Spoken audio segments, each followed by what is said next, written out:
Your fundamental identity changes overnight. You go from thinking of yourself as primarily an individual to suddenly being a mother.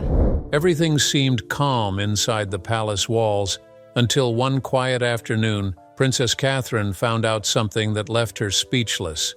Camilla had secretly changed King Charles's will without telling anyone. The king had been unwell, and it looked like he didn't even know what had happened. "I trusted her," Catherine whispered, her voice full of hurt. What followed was a hidden fight full of secrets, courage, and quiet strength. As Catherine began to uncover the truth, it became clear someone had gone too far. "This changes everything," one advisor said, and it truly did. Shadows behind royal walls.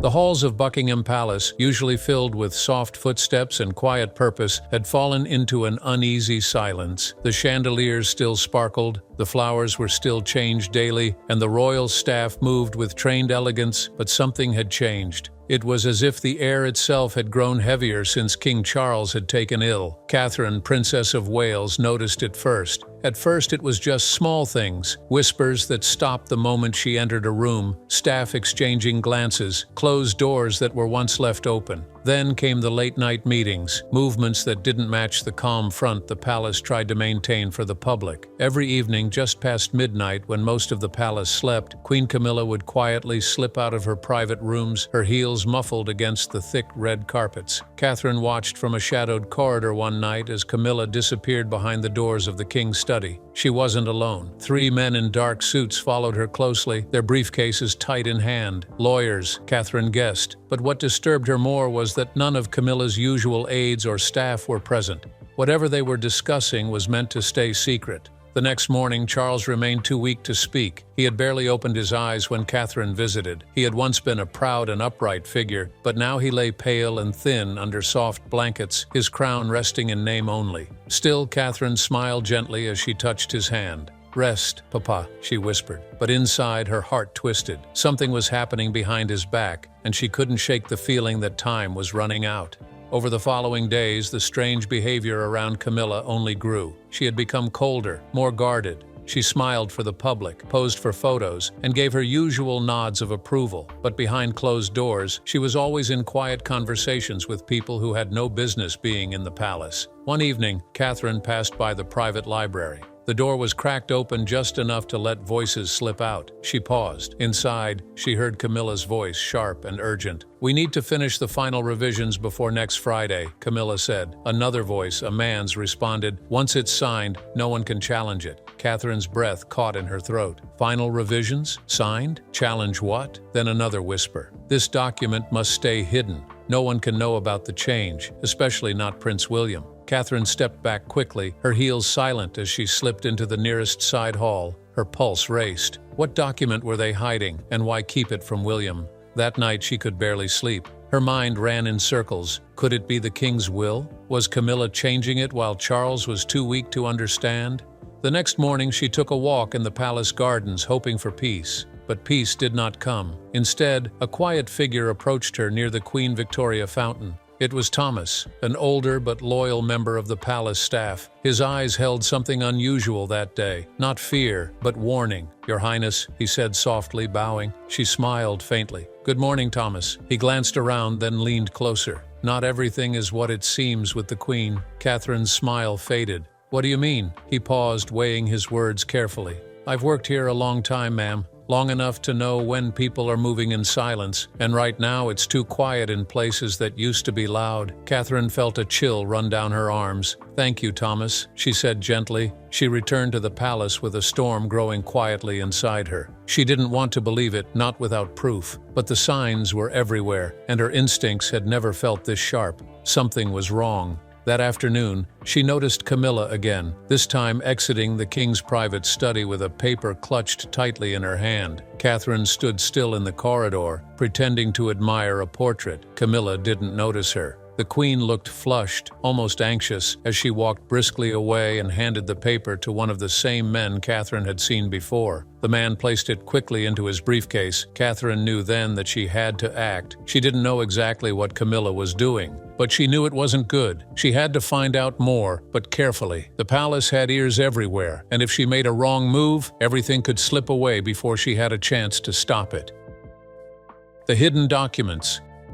The skies above Buckingham Palace were gray that morning, thick with clouds that refused to break. Inside the palace, the air felt no lighter. King Charles remained confined to his chambers, watched closely by doctors and nurses, still too weak to sit upright for long. Catherine moved through the halls with quiet purpose. Her steps were calm, her smile intact, but her heart beat quickly beneath her coat. She had not forgotten the voices she heard or the cold warning from the loyal staff member. Something was being kept from them, and she feared it had to do with something permanent. That afternoon, she asked for a brief private meeting with the palace solicitor, a man named Sir Alan Wexford. He had served the family for decades and was known for his loyalty. He greeted her in a small sitting room near the archives, bowing respectfully. "Your Royal Highness," he said kindly, "how may I assist you today?" Catherine offered a faint smile, her eyes steady. "I hope this won't come as a surprise, but I'd like to ask about the king's will."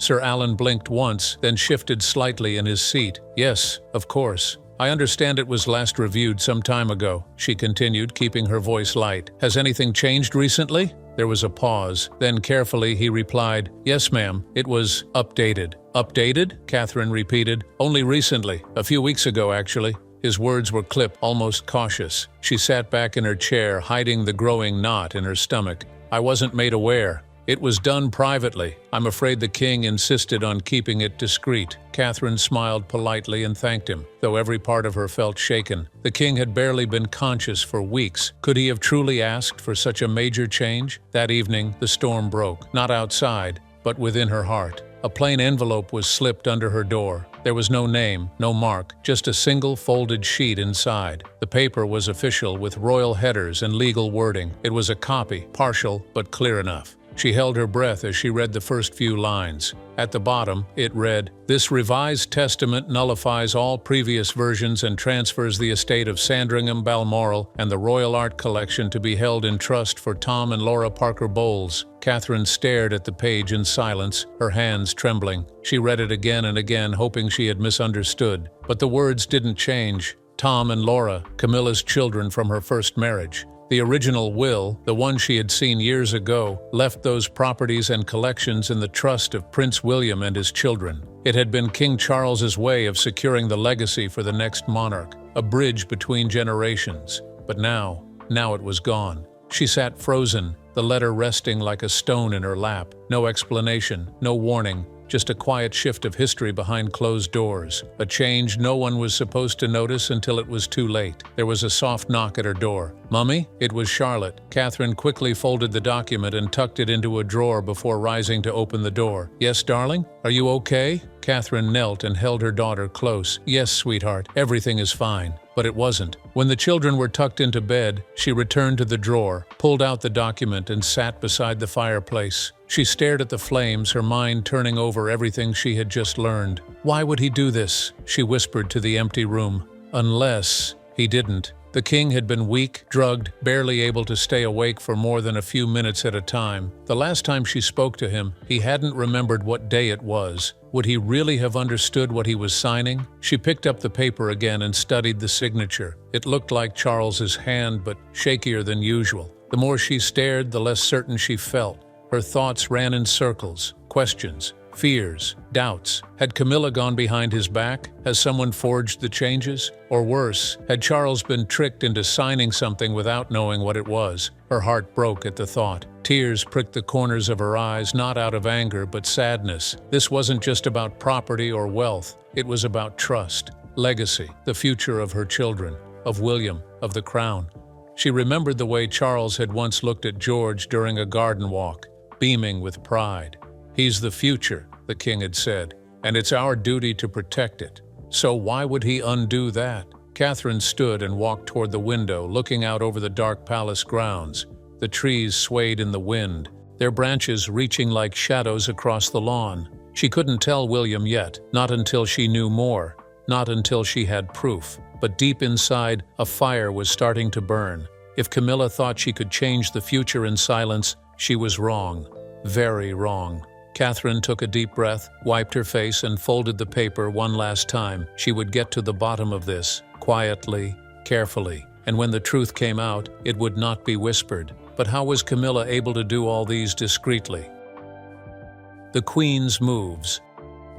Camilla had always been a quiet but observant presence, and few questioned her intentions. She began by making minor adjustments to daily schedules and gently suggesting replacements for staff who were either absent or, in her words, too close to Prince William's circle. Soon, faces long trusted by Catherine and William started disappearing. Their private chef was reassigned to the royal kitchens at Windsor. A longtime secretary who often handled sensitive correspondence between Charles and William was abruptly moved to an overseas posting. Even Lady Grimsley, who had been with Catherine since before her wedding, was suddenly placed on extended leave after a quiet conversation with Camilla. In their place came new staff, people with unfamiliar names, unfamiliar smiles, and eyes that always glanced toward Camilla before speaking. Catherine noticed every change. She didn't speak of it at first, choosing instead to keep her eyes open and her words measured. But something inside her had begun to stir. Camilla was not simply filling in for a recovering king. She was rearranging the palace to suit herself. Meetings that were once family affairs now took place in private, without William or Catherine's knowledge. When Catherine asked about attending one of these discussions, she was told, kindly but firmly, that it was already concluded. Then came the moment that changed everything. Late one evening, Catherine wandered into one of the quieter corridors of the palace, hoping for a moment of stillness. She stopped near the Royal Tech office, where lights still glowed beneath the door. She pushed it open gently and found a young man hunched over a glowing screen. His name was Edward, a quiet, polite tech aide who rarely spoke unless spoken to. Startled by her entrance, he stood quickly and bowed. "I'm sorry, Your Highness," he said nervously. "I didn't realize—" "It's all right," Catherine said softly, stepping closer. "You're working late." Edward hesitated, then glanced toward the screen. His face looked pale, troubled, as if holding something he could no longer carry alone. "Ma'am," he whispered, "there's something you should see. I don't know who else to tell." She leaned in, her heartbeat quickening. On the screen were digital security logs, lists of activity within the palace servers. There were timestamps, usernames, and document titles. One folder caught her eye instantly. H.M. Charles Legal Private. A login had been made under the King's official ID 3 times in the past week, always late at night, always from the Queen's private office. Catherine's voice barely rose above a whisper. "Who accessed it?" Edward replied. "The system shows it was the King, but that's not possible. We both know he hasn't been well enough. The access came from the Queen's device. I traced it." He clicked one more file. There it was again. The Royal Testament, last modified just days ago. Catherine stared at the screen, her thoughts spinning. "Thank you, Edward," she said after a long pause, her voice careful and steady.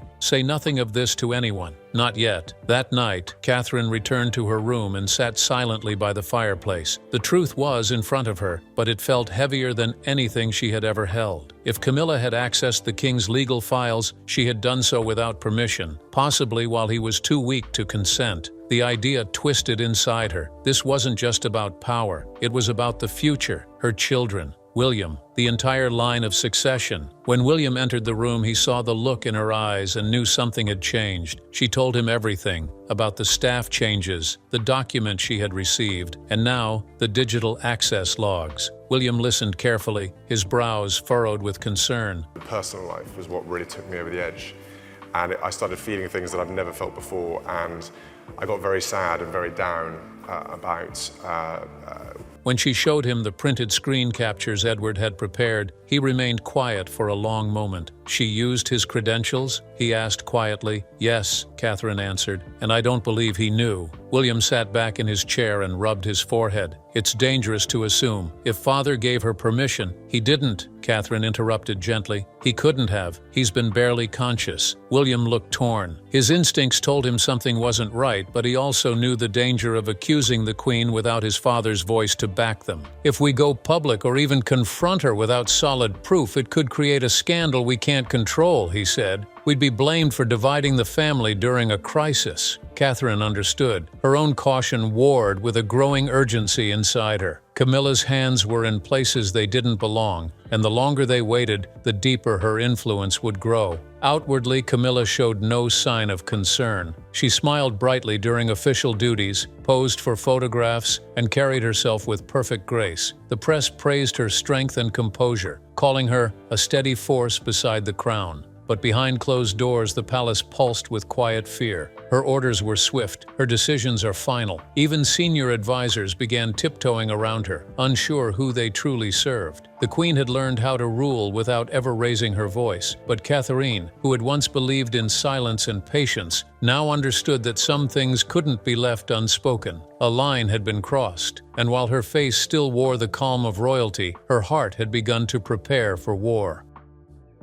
The secret confession.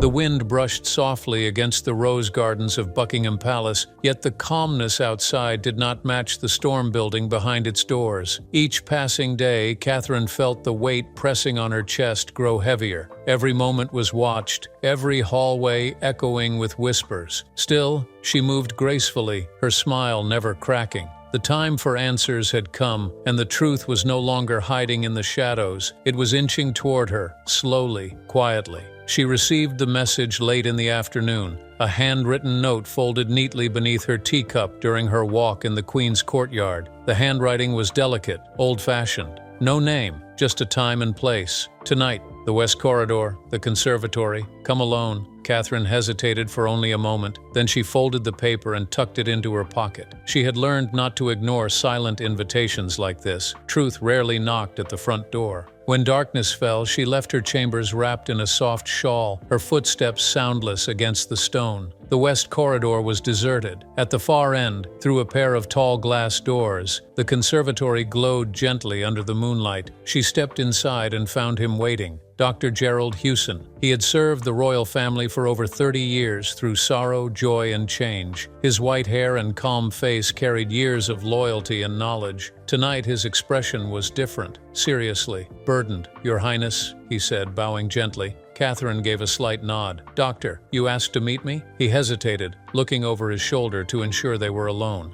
"I've thought about this for days," he began, "but after what I saw, I couldn't keep quiet any longer." Catherine's eyes locked onto his. "What did you see?" Dr. Hewson took a breath, his voice low and slow. "It was the day the will was changed. I remember it clearly because something didn't feel right from the moment I arrived." He began to recount it, every detail as though it had been burned into his memory. The king was in a fragile state. He had just been given his second dose of sedatives that morning, and I advised minimal stimulation. He was drowsy, barely speaking. But just before noon, Queen Camilla entered his room and asked that all staff be excused. She said she wanted private time with her husband. Catherine's brows furrowed. "For how long?" "Over 2 hours," Dr. Hewson said. She insisted on no interruptions. When I returned, the king was asleep. There was a pen on the bedside table and a legal folder on the dresser. Catherine felt a chill climb up her spine. "You think he signed something?" Dr. Hewson nodded slowly. "I believe he was made to. He was too sedated to know what he was doing, Princess. I don't think he was aware." She looked down, her hands trembling slightly. So it was true.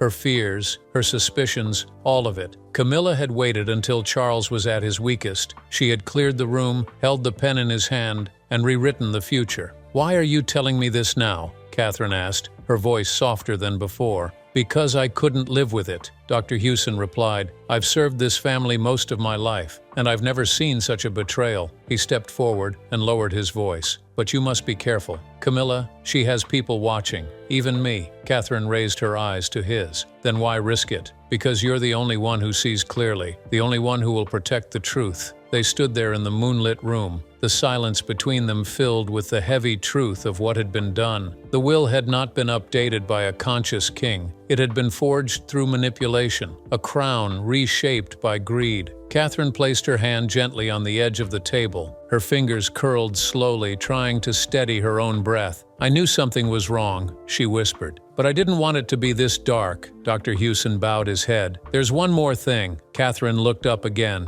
"That same day," he said, "Camilla had documents taken from the royal vaults. The clerks were told it was on the king's orders, but I saw her give the instruction herself. Catherine felt her knees weaken slightly, but she stood tall. "Thank you, doctor. I won't forget this." He nodded and turned to leave, but before exiting the conservatory, he said one final thing. "The palace is no longer a place of silence, Your Highness. It's a place of listening, and many ears belong to her." When he disappeared into the dark corridor, Catherine stood alone. The glass above her glimmered in the moonlight, casting shadows on her pale face. The truth had come to her like a ghost in the night, and it had spoken with a gentle but unshakable voice. She returned to her chambers with her heart changed.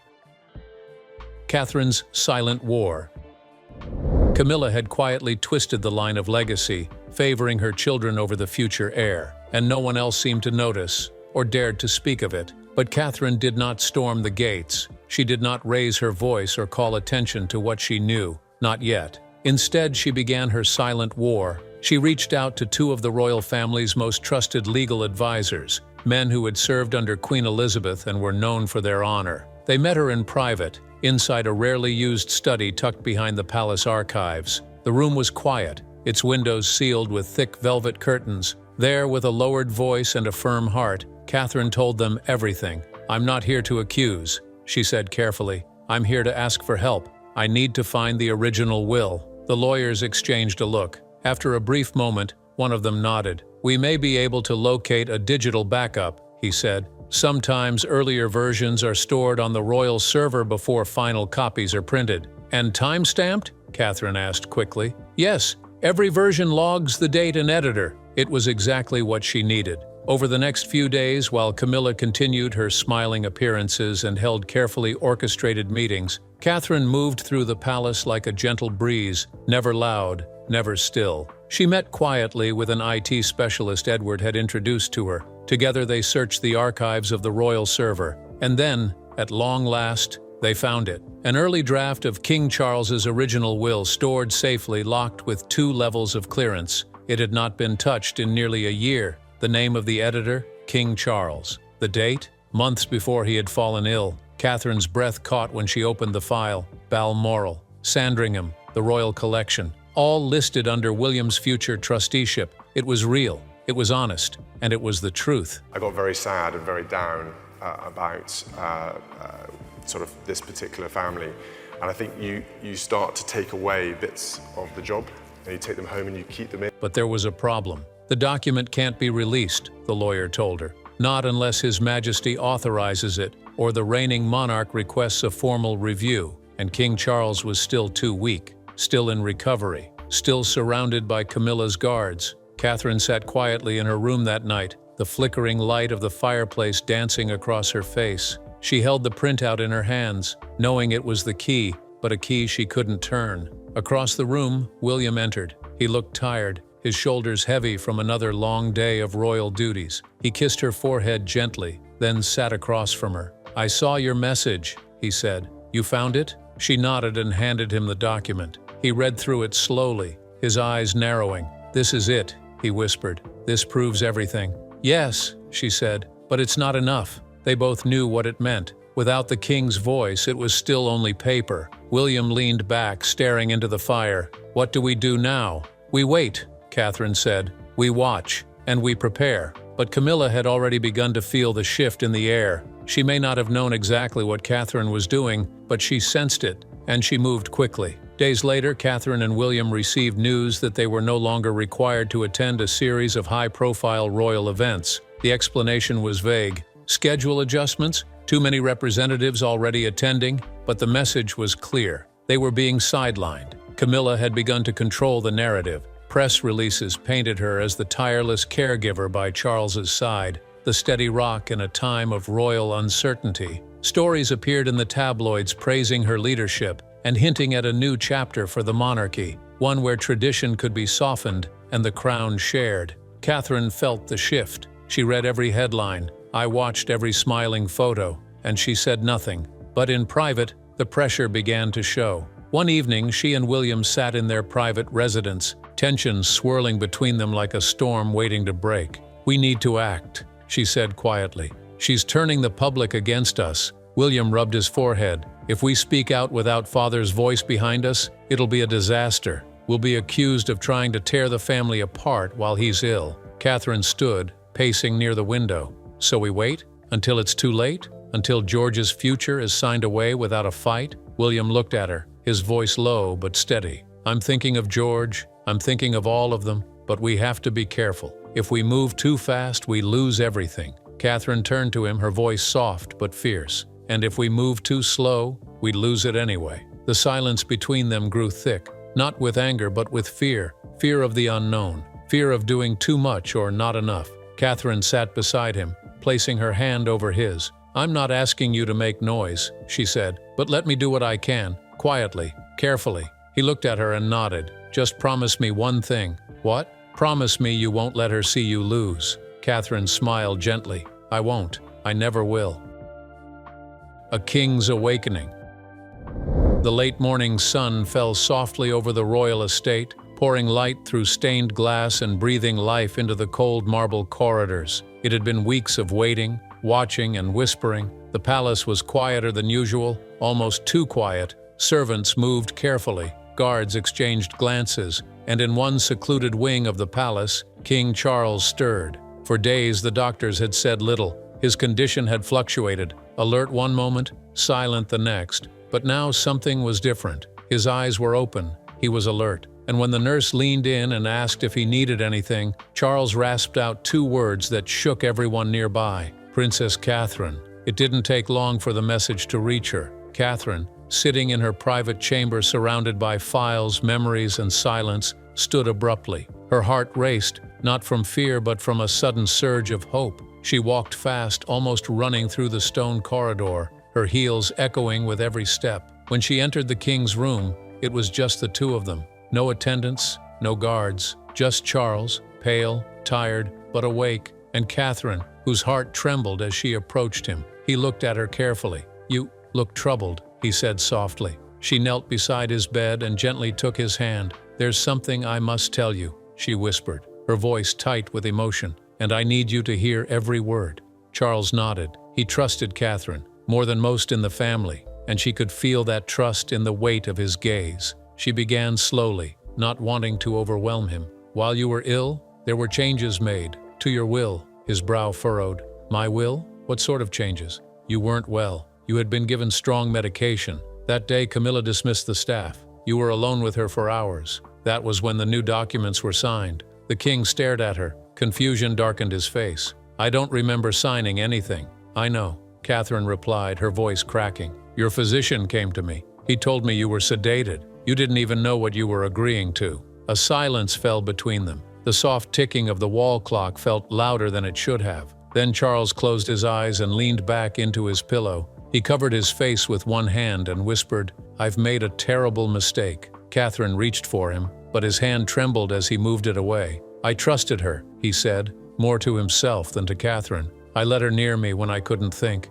And she rewrote my final wishes?" "Yes," Catherine said gently. "She left almost nothing to the institutions and people you promised to care for, and William's role in the future has been reduced." A tear slid down Charles's cheek. "This isn't how I wanted it to be. Not for William, not for the country." He turned his eyes toward the window, staring out into the garden he once walked through every morning. His voice lowered. "I feel like a prisoner in my own house." Catherine stood quietly, giving him space. She didn't push him to act or accuse further. Her presence was enough. Her silence was strong. Then Charles spoke again, firmer now. "No one else can know. Not yet. Give me time. Let me handle this myself." Catherine didn't answer right away. She wanted justice, but she also saw the pain in his eyes, the shame, the betrayal. She nodded slowly. "I'll wait," she said, "but only for a while." Charles gave her a weak smile, one filled with gratitude. "You've always had a kind heart, Catherine. I'm sorry for all this." She held his hand one last time, then rose, adjusted her coat, and walked out of the room.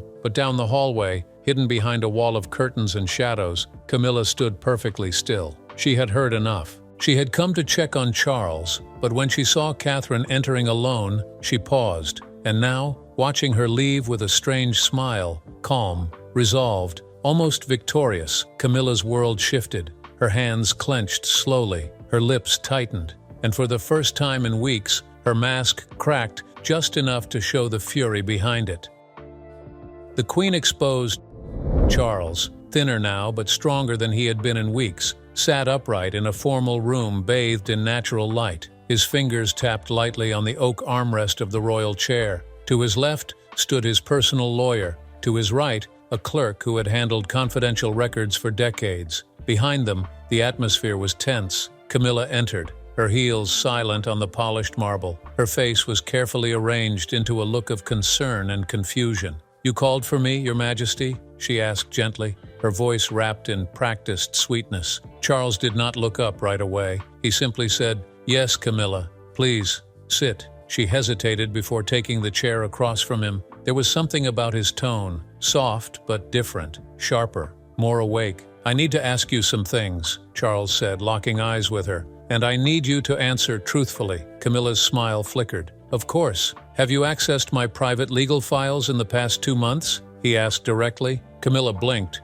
then tilted her head. "Only to check on things while you were unwell, Charles. I was worried about—" He raised a hand, silencing her. "Did you make contact with legal counsel, without my knowledge, regarding the contents of my will?" The air went still. Camilla's eyes darted, searching for sympathy in the room but finding none. "It was precautionary. You were in no condition to think clearly. I thought if something happened, someone had to—" "You thought?" Charles interrupted. "You thought you would change the names on my legacy without even speaking to me?" Now her hands trembled. "It wasn't like that. I didn't change anything. I merely updated." A rustle echoed behind Charles as his lawyer stepped forward, holding 2 papers. "Your Majesty," he said quietly. "May I?" Charles nodded. The lawyer placed 2 wills side by side on the desk. One was older, digitally time-stamped, verified and sealed. The other, printed in recent ink, bore alarming differences. Names had been shifted, titles reallocated, funds redirected. The heart of the original will, William, Harry, and the people,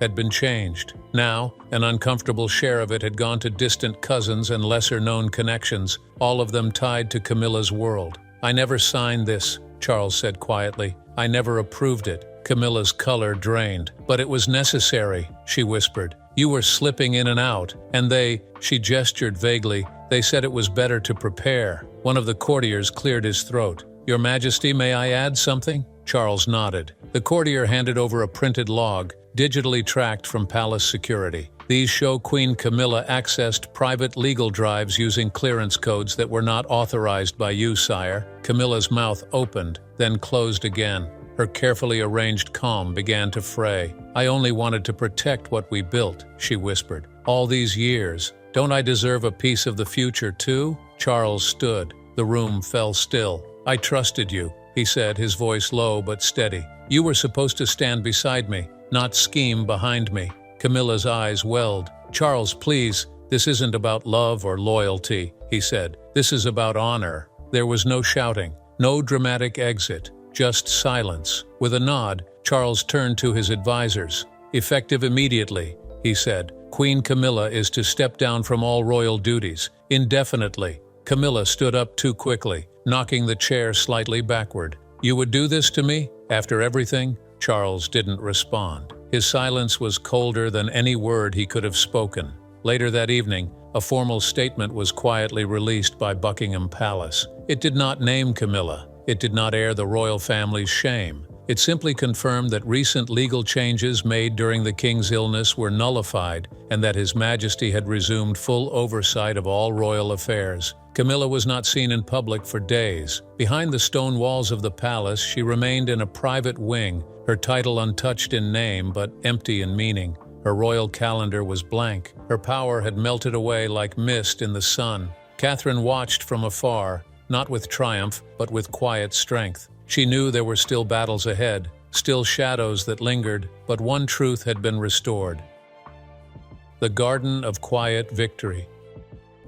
The palace halls had grown quieter, but not from peace, rather from the echoes of what had nearly torn them apart. It was the kind of silence that came only after a storm, when everyone knew things would never be the same again. Yet in that quiet, something new had begun to grow, something stronger. The king summoned Catherine once again, though this time his tone was lighter. His health had returned enough for him to sit upright, his frame still thin but eyes sharp and clear. The fire behind them, once dimmed by illness and betrayal, was slowly beginning to glow again. Catherine entered the room quietly, her steps light, graceful, unburdened. For the first time in weeks, her shoulders didn't carry the invisible weight of hidden truths. Charles looked up at her and smiled faintly. "You stayed when others would have stepped away," he said, his voice steadier than before. "You protected something even I couldn't see." She smiled softly, not needing to say anything. He gestured to a chair beside him. "Come, I want to show you something."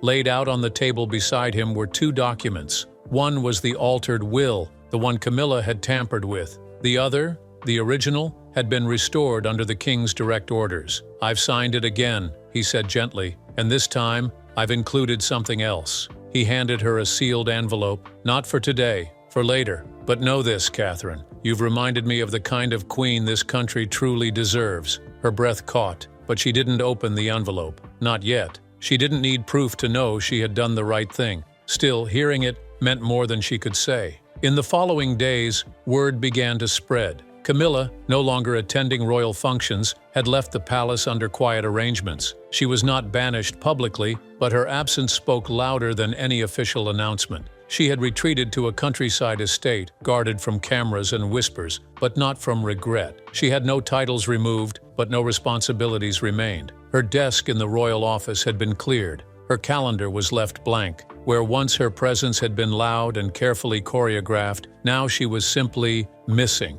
The official royal statement was brief. It read, "Following recent internal reviews, the royal household has undergone a restructuring of duties and representation. No further details will be provided." The public was quick to speculate. Headlines whispered of betrayal and power shifts. Anonymous sources fed the media with hints, but no confirmations. Some painted Catherine as the brave heart of the crown. Others questioned how deep the damage had gone.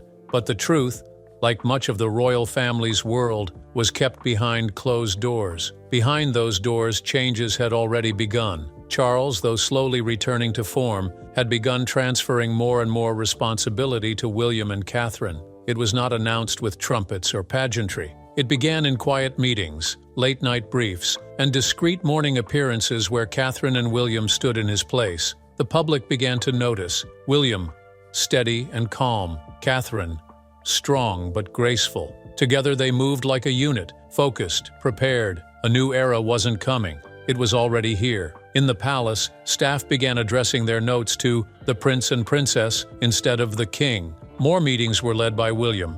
More questions answered by Catherine. Even the smallest signs, a changed seating arrangement, a shift in event hosts, told the quiet story of a throne slowly being prepared for new hands. One evening, just as the sun was starting to fall behind the palace towers, Catherine walked alone through the royal gardens. The air was crisp, soft with the scent of trimmed roses and fresh grass. Her heels made no sound against the stone path, and her eyes were thoughtful, not burdened. She stopped near a bench, a favorite of hers, tucked beneath the flowering arch of climbing jasmine. The same spot she had once sat during her darkest moment weeks ago, when everything felt uncertain and too heavy to carry. Now, it feels different. A soft breeze played with the edge of her coat. In her hand, she still held the envelope the king had given her. She had not opened it. She didn't need to. What mattered was not the reward, or even the recognition. What mattered was that she had done what was right when it was hardest. She had not shouted. She had not stormed. She had used silence like a sword, quiet, deliberate, sharp. And in doing so, she had preserved something greater than herself. "I didn't need a crown to feel like a queen," she whispered to the garden, as if the flowers and stars might carry the truth away. Behind her, the lights in the palace glowed warmly.